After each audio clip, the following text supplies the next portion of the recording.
qofka quraanka baranayo koo waxa laga rabaa inuu ka wato tacliim inuu barto quraanka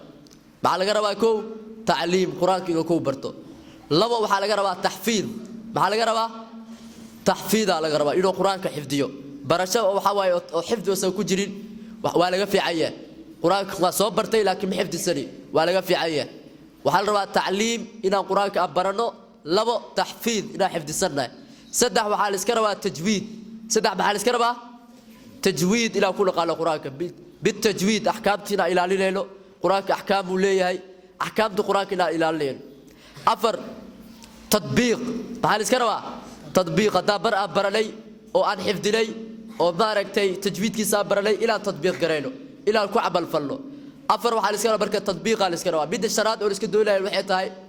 تفسير كيس الى برلو الى ايه تفسير كيس الى تفسير على اسكروا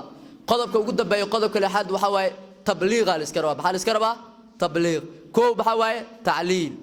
لوا بحواي تحفيظ سدح بحواي تجويد أفر بحواي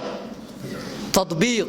شر بحواي تفسير بدل الحياة بحواي تبليغ دتك إلى جارسيرو أريد يا الاسكروا